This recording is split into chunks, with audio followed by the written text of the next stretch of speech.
Bonjour à toutes et à tous, bienvenue dans le podcast La Sueur. Alors aujourd'hui, on est avec un expert du MMA francophone, Chris Guénart, avec lequel on va pouvoir faire la preview et les pronos de Adesanya versus Whittaker numéro 2. Donc déjà, bonjour Chris et bienvenue sur La Sueur. Merci Russ, bonjour à toi. Alors, je te propose, déjà oui, faut pas que j'oublie ça, donc déjà de lancer le générique et après, on est parti. Swear.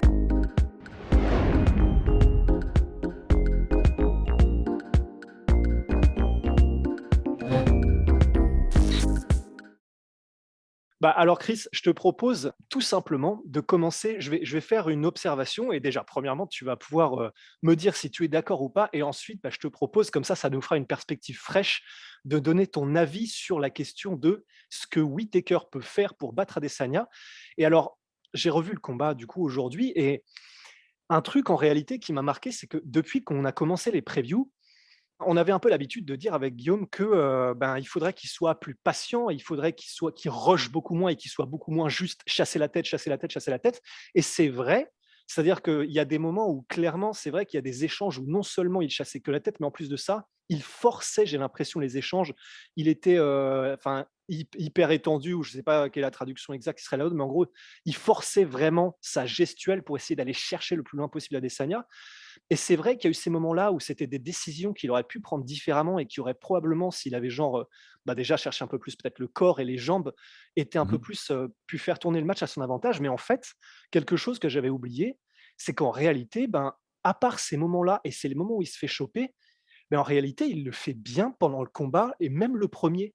Et même pendant le premier, il y a des moments où il va chercher les low kicks et pendant les enchaînements, il met des low kicks qui passent et qui passent salement. Mais en réalité, le Whittaker patient et qui trouve du succès dans les échanges, qui va chercher des low kicks à la fin et qui, arrive à tenir la dragée haute à Adesanya, en fait, j'ai l'impression qu'on l'a eu, donc c'est peut-être plus se discipliner à rester comme ça. Mais en fait, j'ai l'impression, tu me dis si tu es d'accord, mais qu'il l'a déjà fait et donc il suffit juste de refaire et peut-être de faire un peu mieux, quoi. Ouais, alors c'est, il y a beaucoup d'informations qui sont venues Oui, en un coup et je suis plutôt d'accord avec la plupart. J'ai aussi regardé le combat aujourd'hui pour me replonger dedans et effectivement, quand on se remémore le combat, sans l'avoir revu, on se souvient juste plus ou moins du chaos et effectivement du fait que Whittaker a chassé, chassé, chassé sans jamais trouver sa cible. Or, il l'a trouvé plusieurs fois. Moi, il y a 2 points que j'ai vraiment relevés aujourd'hui. C'est le premier, il trouve plus souvent sa cible quand il cherche à contrer que quand il chasse. Donc effectivement, quand tu parles de patience, je pense que, ça doit faire partie de son game plan. Mais par rapport au premier combat, je trouve qu'il n'a pas eu une mauvaise approche avant le combat, dans le sens où Israël Adesanya est connu pour être quelqu'un qui lit le jeu, comme Anderson Silva à l'époque. Et effectivement, quand tu laisses le premier round passer contre un gars comme ça, une fois qu'il a ton timing, c'est fini. Et donc, je pense que Whittaker est arrivé dans ce combat en se disant, je vais pas lui laisser une seconde, je vais pas lui laisser un centimètre et je vais ouais. directement foncer dessus. Mais Adesanya a assez rapidement remarqué ce qui était en train de se produire et il a cherché simplement à désengager. Le deuxième point que j'ai remarqué, c'est que Whittaker, en anglaise, a plus souvent touché avec des frappes en ligne qu'avec des crochets. Ce qui est logique, parce que le crochet, il s'arrête tout simplement. Même si tu avances le plus possible, si tu as mal jaugé la distance, tu loupes. Et avec un Adesanya qui reculait Ouais. constamment sa tête, il ne l'obtenait jamais. Par contre, les jabs et les directs, comme il les envoyait en ligne, il pouvait simplement plonger un peu plus et aller toucher sa cible. Mais Adesanya roulait avec le poing, c'est-à-dire qu'il avait la même direction que la frappe qui venait, donc ça faisait très peu de dégâts. Donc ça, c'est le premier point que j'ai relevé. Et effectivement, ce qu'on dit tout le temps face à quelqu'un qui recule sa tête, c'est que son corps est disponible. Donc, engager en cherchant la tête et puis finir au corps ou finir sur la jambe, ça fonctionne très bien. Par contre, pour revenir sur les low kicks et les side kicks, quand il l'initie avec, donc quand sa première frappe, c'est un side kick ou quand sa première frappe, c'est un low kick, très facilement Adesanya désengageait et ça manquait. Par contre, quand il finissait sa combinaison sur un low kick, ça touchait. Et donc, c'est plusieurs petits éléments qui font que, pour moi, il doit effectivement, comme tu le dis, être un peu plus discipliné, un peu plus de patience et choisir les bons moments pour attaquer Israël Adesanya. Il y a 2 mauvaises stratégies pour moi contre Israël Adesanya qu'on a pu remarquer.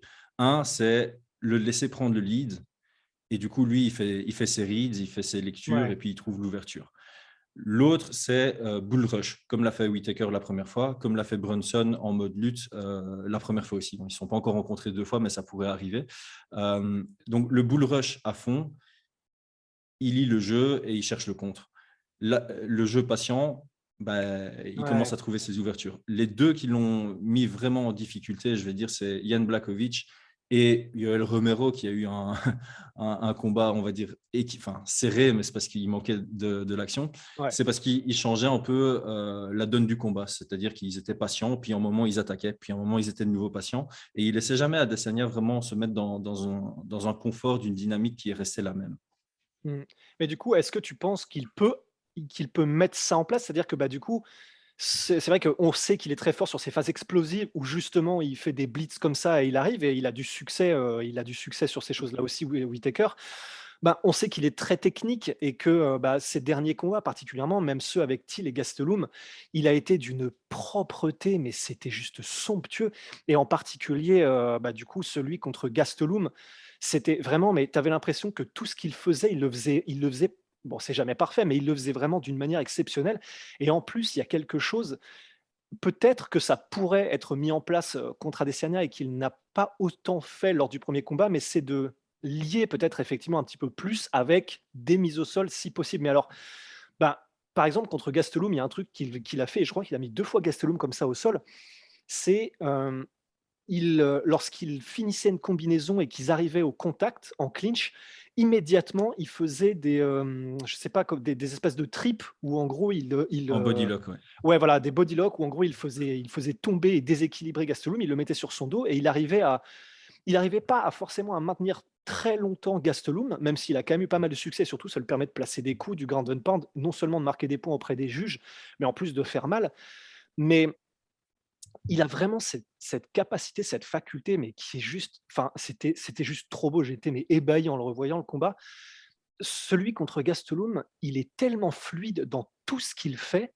C'est-à-dire que vraiment, il y a jamais un seul moment où ce qu'il fait, soit il attend et il ne fait rien, ou alors si c'est inutile, soit il est en déplacement quand il ne frappe pas, mais parce qu'il est chassé ou quoi que ce soit. Quand il avance, bah, généralement, soit du coup, il met des coups lorsqu'il y a un clinch, soit il met un coup dans la transition, ou alors il tente une mise au sol, sinon il ressort directement. Enfin, j'avais vraiment cette sensation d'un MMA total qui était juste, mais vraiment tellement magnifique. Mais maintenant, est-ce que tu penses que quelque chose comme ça, où il mettrait des mises au sol, où il essaierait d'avoir un jeu très fluide, où il multiplie les incertitudes, il tente des petites mises au sol, genre proactives comme il avait fait par exemple contre Darren Till, ou alors, ben, comment dire? Réactives lorsqu'il est en clinch ou que le clinch est initié. Mais est-ce que tu penses que ça, c'est possible contre Adesanya et qu'il peut, s'il le met au sol, faire du dégât, le soumettre ou en tout cas l'y maintenir pour du dégât, quoi? Alors, je vais répondre en 2 phases. La Mmh. première phase, c'est plus d'un point de vue stratégique. Je pense que quand tu affrontes Israël Adesanya, tu sais que tu vas affronter un des meilleurs strikers qu'on ait jamais vu en MMA. Ouais. Si tu décides de ne pas incorporer la lutte dans ta stratégie, tu fais une erreur.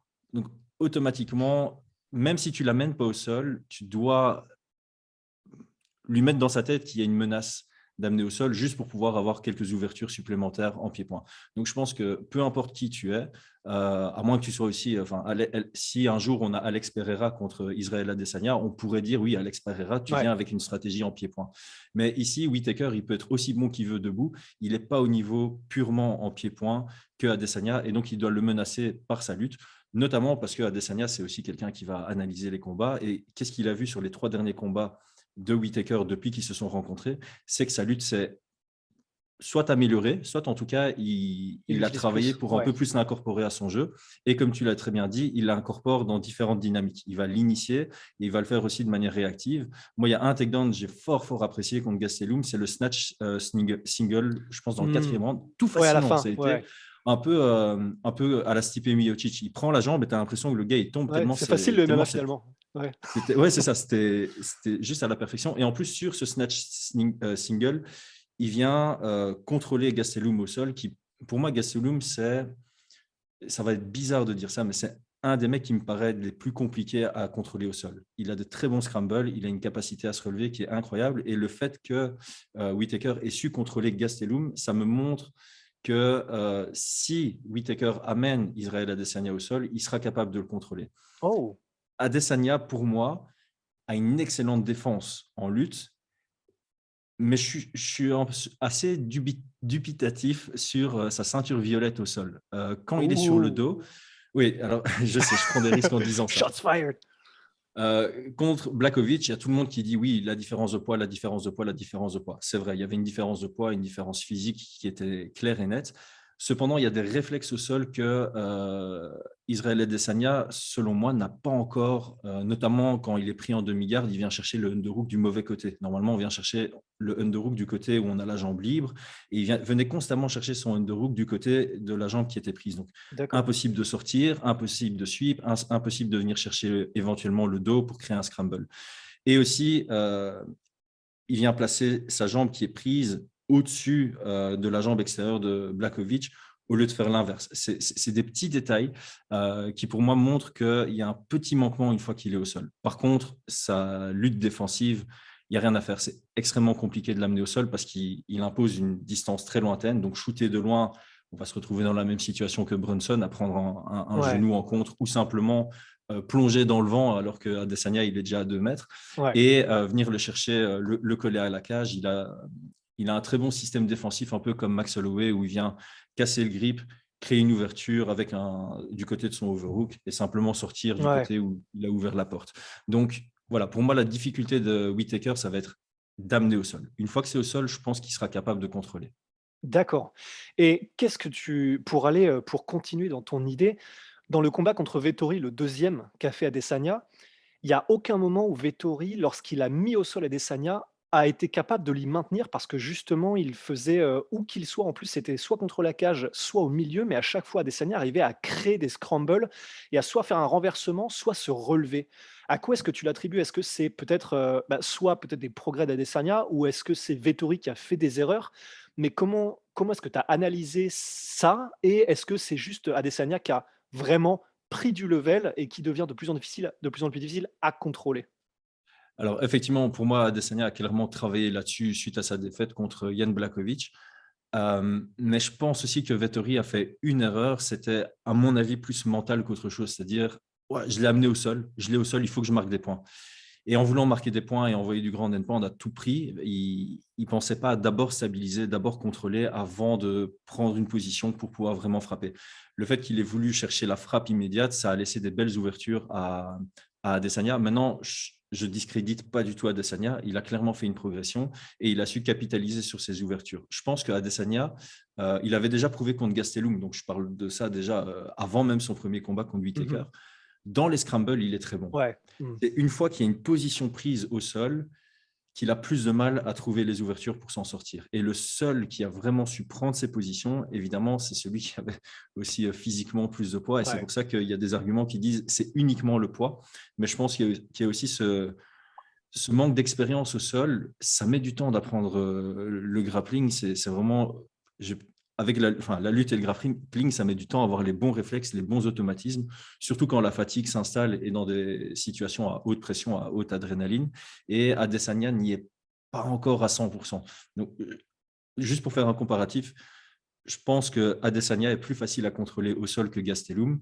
Et le fait que Whittaker y soit arrivé, je pense que Mmh. si il se surexcite pas au moment, enfin, s'il amène Adesanya au sol et qu'il ne se surexcite pas au moment où il l'a amené au sol, il va pouvoir attendre une vingtaine de secondes, contrôler, frustrer un peu Adesanya en mince, j'ai pas réussi à créer un scramble, maintenant j'ai mes deux épaules au sol, j'arrête de chercher le scramble et c'est là où Whittaker va pouvoir commencer à travailler. On l'a vu prendre le dos de Gastelum, on l'a vu menacer des arm triangles, donc il y a toute une panoplie de choses qui, pour moi, pourraient faire un petit déclic du côté de Whittaker. Et du côté, mental, on sait, ça c'est vrai qu'on l'a vu et revu, mais que le premier combat où Whittaker avoue avoir été, un petit peu déstabilisé mentalement et ne pas avoir été totalement là et c'est ce qui a d'ailleurs un petit peu c'est ce qu'on avait répété dans les podcasts précédents, mais qui avait fait un tout petit côté aussi, Conor Aldo où il se précipite et ce qui accélère sa chute. Est-ce que tu penses qu'Adesanya peut, s'il arrive à frustrer peut-être au début Whittaker ou s'il arrive même dans le trash talk, avant le combat, est-ce que tu penses qu'il y a, une partie de Whittaker qui reste peut-être, érodable mentalement? Est-ce que tu penses qu'il y a il y a quelque chose à travailler là-dedans pour Adesanya? Ou est-ce que c'était une phase et maintenant on a un Whittaker qui est totalement différent? Il semble en tout cas beaucoup plus serein, il semble beaucoup plus à même d'aborder les situations qu'il aborde maintenant avec, vraiment un état d'esprit ultra serein. Est-ce que tu penses qu'il y a quelque chose aussi de ce côté-là que pourrait, utiliser Adesanya ou là, c'est une porte fermée ou alors c'est un peu trop abstrait? Il a réglé tout ça Whittaker? Je pense qu'en pré-combat, ça va être difficile pour Adesanya de rentrer dans la tête de Whittaker, parce que les interviews qu'on a vues jusque-là de Adesanya, moi, ça me semble un peu forcé, et je pense que Whittaker, Mmh. Je suis d'accord. ça passe au-dessus. Par contre, dans le combat, ça pourrait très vite pencher dans ce sens-là. C'est-à-dire que si Whittaker vient avec un game plan et qu'au début, Adesanya arrive vraiment à chaque fois désengager, à chaque fois ne pas être là pour être touché et à trouver ses ouvertures sans se faire contrer, on pourrait avoir un Whittaker qui se dit « Ok, bon, j'avais ma stratégie, elle fonctionne clairement pas. Le naturel va revenir au galop. » C'est ça, quand tu as une stratégie et que ça fonctionne pas et que tu commences à avoir la frustration, le stress, tu vois que les deux premiers rounds vont à l'avantage d'Adesanya. Mais c'est là où tu dis, OK, bon, ben, je vais revenir à là dans quoi je me sens à l'aise, c'est-à-dire chasser un maximum et chasser la tête. Et on risque d'avoir le même format que le premier combat, mais avec un ou deux rounds de décalé. Mmh. Et bah, ce sera ma dernière question, pour toi Chris, mais on en a beaucoup fait aussi, enfin on en a, je dis «on», hein, on général, les forums, les réseaux sociaux et cetera, du dernier combat de Adesanya contre Vettori parce on a dit de sa performance: «Bon, là clairement, il a l'air battable, il est beaucoup plus, il a l'air plus humain, il est plus touchable, il est plus, on le sent moins impérial». Bah, en fait, une fois que j'ai revu ce combat, en réalité, j'ai trouvé que c'était un petit peu dur comme critique parce que c'est vrai que j'ai eu la même sensation à l'époque, donc je sais pas, c'est peut-être le fait qu'il ne l'ait pas terminé, peut-être le fait qu'il a moins recherché activement le finish, qui a donné cette impression que je me souviens avoir partagée aussi. Mais en réalité, en revoyant le combat et en essayant de l'analyser, techniquement, honnêtement, je l'ai trouvé mais superbe en fait, encore une fois. C'est-à-dire que les critiques qu'on lui a faites, c'est vrai que je pense que c'était peut-être plus un peu de l'émotionnel sur le moment parce qu'on attendait plus une démonstration, mais en réalité, en termes de feinte, de déplacement, de gestion des distances, de choix de la palette technique qu'il utilise, honnêtement, j'ai pas forcément, en réalité, en y revoyant, retrouvé de moins bien que d'habitude. Je sais pas ce que tu en penses? Ouais, je pense qu'on commence à avoir un Adesanya qui tombe dans la catégorie un peu Georges Saint-Pierre à l'époque, Ouais, c'est-à-dire que ça devient un champion dominant. Effectivement, il y a aussi les interviews d'avant-combat entre Adesanya et Vettori où Adesanya voulait absolument beaucoup plus s'imposer que la split decision de leur premier combat, et donc on s'attendait à ce qu'ils cherchent le finish et tout ce ouais, qui ça s'ensuit. aussi. Mais au final, encore une fois, on a eu un Vettori qui est venu pour chasser Adesanya. Et du coup, Adesanya, il s'est mis dans sa chaise confortable en disant, OK, je vais laisser me chasser. Je vais faire mes feintes pour gagner du terrain. Je vais me déplacer. Et dès que j'ai l'ouverture, je vais venir chercher l'ouverture. Alors évidemment, c'était pas la surdomination visuelle, on va dire. Ouais. Mais effectivement, quand tu regardes à tête reposée, il n'a jamais été mis en difficulté. Et quand tu es champion comme Adesanya, pourquoi est-ce que tu irais prendre un risque qui mettrait ta ceinture en jeu Ouais. alors que tu n'as plus rien à prouver? En tant que champion, tu dois défendre. That's it. Donc tu as un peu cette zone confortable, un peu comme Georges Saint-Pierre. C'est pour ça que je fais la comparaison. Ouais, Georges ouais. Saint-Pierre, son chemin jusqu'à être champion, c'est des TKO, des soumissions. Et puis une fois qu'il est champion, c'est plutôt décision sur décision. Mais c'était tout le temps dominant. Et il y a aussi le deuxième aspect, c'est quand tu es champion, tu as une cible sur ton dos. Tout le monde t'analyse. Tu as des combats de 25 minutes, donc on a matière à analyser. Et tu sais que les gens viennent avec des game plans. Donc toi, tu dois vraiment trouver le truc où au début, c'est safe. Et si ton début safe, il te permet de prendre les rounds, pourquoi aller Ouais. prendre un risque? C'est un peu, je sais que c'est moche comme vision du MMA, on va dire, mais moi, ce que j'aime bien, c'est voilà, il y a la vision des fans où on veut des combats excitants, on veut des KO, on veut des soumissions, et dans ce cas-là, on est quoi? On est satisfait entre 40 et 60% des combats. Moi, j'aime bien de temps en temps avoir ma vision où je me mets à la place de l'athlète et je me dis, si moi j'étais l'athlète, Ouais. je m'en fous un peu des fans. Je veux d'abord la victoire, après je veux le spectacle. Et quand on a cet angle de vue sur un combat, on va apprécier plutôt entre 60 et 80% des combats. Un peu comme le co-main event qu'on vient d'avoir. Moi, j'ai absolument kiffé Soriano contre Maximov, et sur Twitter, j'ai vu qu'il y a pas mal de gens qui n'aimaient pas. Mais c'est vraiment ce truc de est-ce que je le regarde en tant que fan ou est-ce que je le regarde en tant que je me mets à la place d'un athlète. Et voilà, Vettori contre Israël Adesanya, c'est un beau combat si tu te mets à la place d'Adesanya. c'est évidemment un peu moins excitant que ce à quoi on a l'habitude quand il y a Adesanya dans la cage en tant que fan pur de violence et de technique. Mais c'est vrai que ça, ce serait un oh purée, ça donne presque envie de repartir sur un autre podcast, mais tu vois, c'est vraiment intéressant parce que pour le coup, sur le co-main event, Maximov-Soriano, ben, c'est là où en gros, je me suis aussi fait la réflexion que, tu vois, par rapport à tout ce que tu viens de dire, ben, en réalité, je me demande s'il n'y a pas, pour les athlètes, presque un pas un impératif parce qu'ils font ce qu'ils veulent et s'ils veulent la jouer un petit peu plus, safe, mais alors là, mais grand bien leur face parce que c à la fin, ce qu'il faut, c'est prendre le moins de dommages possible en ayant les meilleurs résultats sportifs possibles.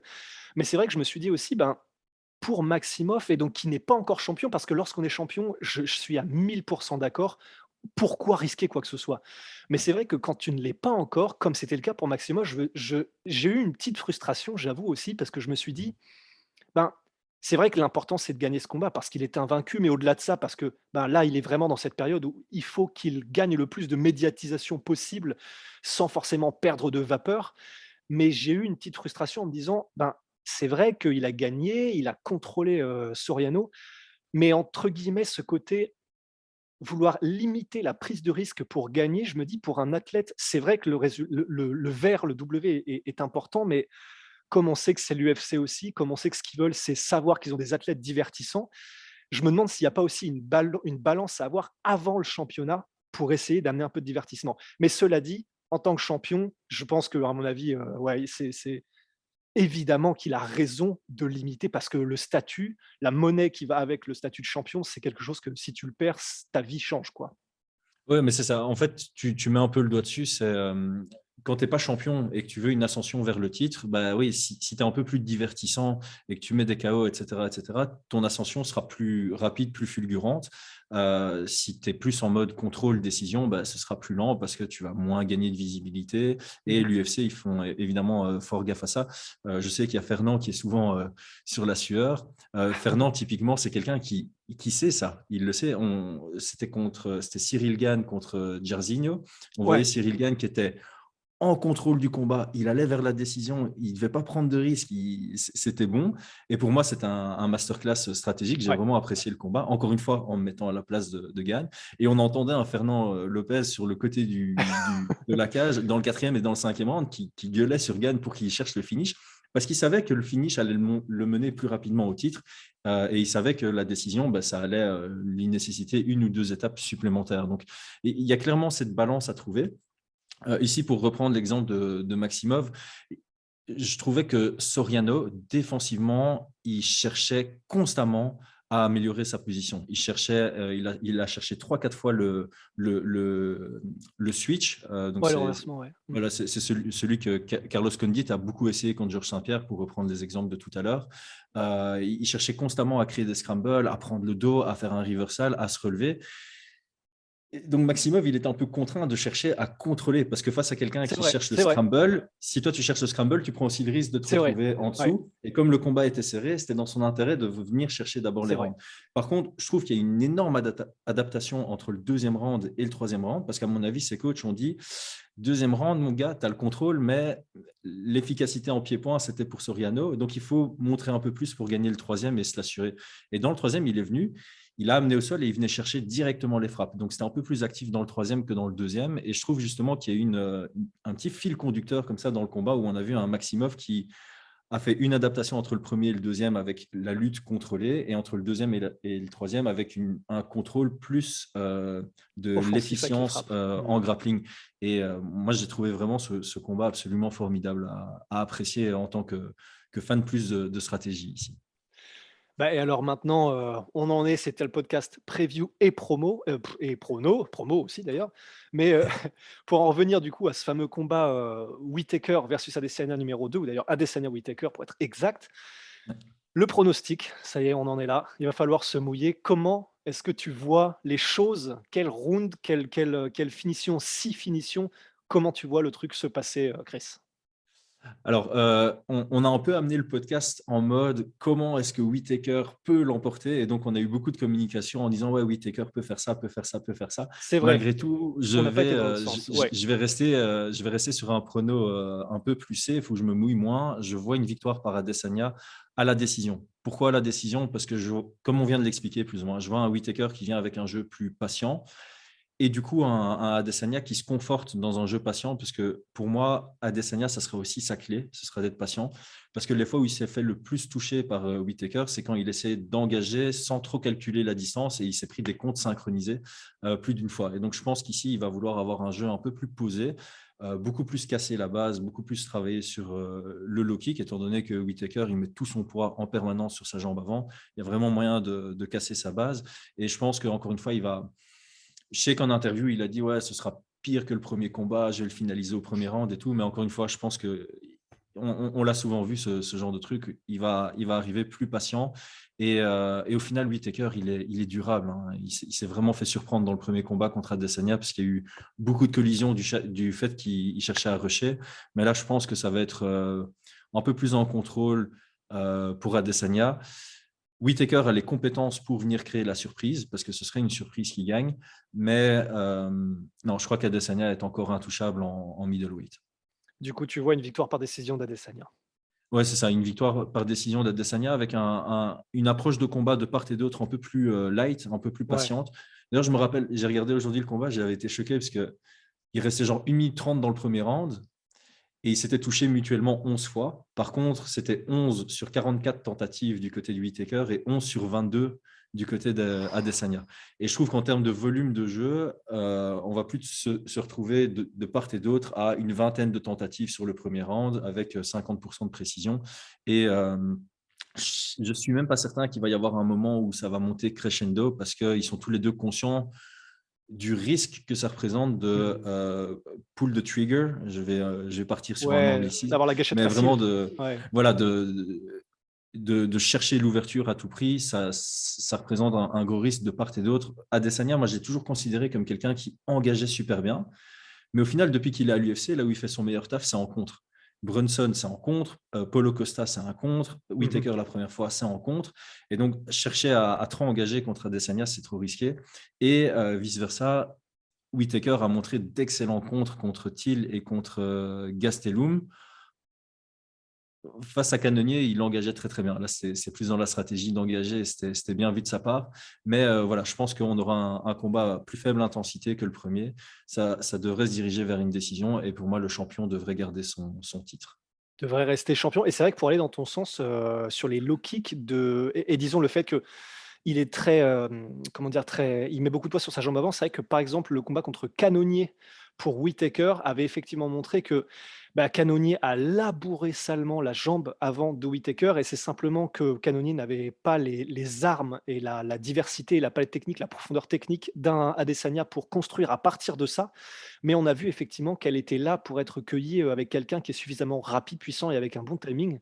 Donc c'est vrai que ça me fait un peu flipper aussi pour Whittaker, ouais. Ouais, surtout que là, c'est 5 rounds et Cannonier, c'était en 3 rounds, si je dis pas de bêtises. Ouais, ouais, ouais, je Donc, crois aussi, ouais. Cannonier aurait pu aussi capitaliser. Enfin, dans la théorie où si ça avait été en 5 rounds, on a un Cannonier qui a sonné Whittaker en fin de troisième et il aurait pu continuer à capitaliser sur ses calf kicks et ses low kicks avec, ben voilà, comme je le dis souvent, Whittaker, c'est un combattant à déplacement, tout comme Cyril Gane, tout comme Dominique Cruz, TJ Dillashaw. Quand tu abordes un combat contre quelqu'un qui utilise beaucoup le déplacement, les low kicks, ça diminue la qualité et la précision des déplacements et ça fatigue aussi davantage puisqu'on est plus lourd sur la jambe endommagée.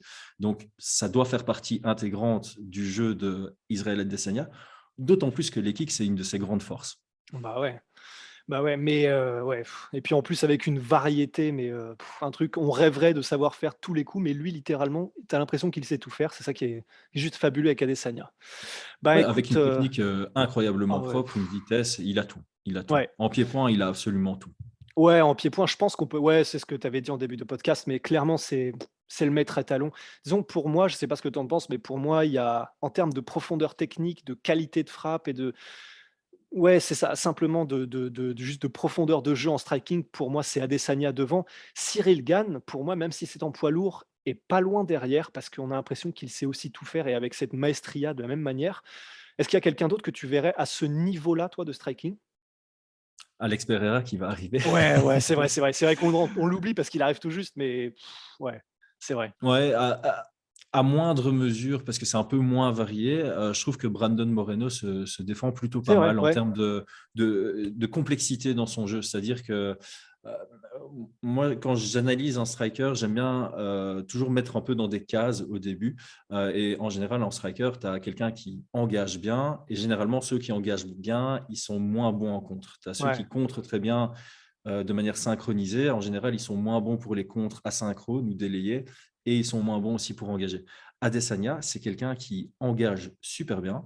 C'est quelqu'un qui contre magnifiquement bien, que ce soit en délayé ou en synchronisé. Cyril Gann, c'est un peu pareil. La seule grosse différence entre Cyril Gann et Adesanya, ils sont tous les deux forts axés sur les single attaques. Et je trouve que Adesanya a quand même un peu plus de capacité en combinant. c'est vrai, c'est vrai. Cyril Gann, c'est là où il va pouvoir peut-être travailler un peu plus son jeu. C'est à force de faire des single attaques, il risque à un moment de tomber sur quelqu'un qui arrive à se dire, OK, après sa single attaque, moi, je vais le chercher. Je vais venir le chercher très loin derrière. S'il commence à combiner de temps en temps, son adversaire va se dire, OK, je ne sais pas si c'est une single attaque qui vient ou en combo. Du coup, je ne sais pas si je peux contrer après la single attaque parce que je risque de me prendre sa deuxième ou troisième frappe en collision.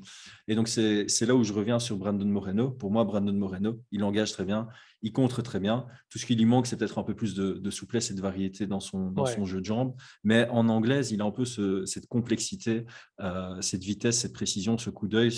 Il travaille sur les deux niveaux, tête, corps. Et c'est aussi pour être un bon striker, tu dois, Adesanya, quand tu regardes ses stats, c'est quasi 33% les jambes, 33% le corps et ouais, 33% non, la c'est tête. incroyable. C'est magnifique.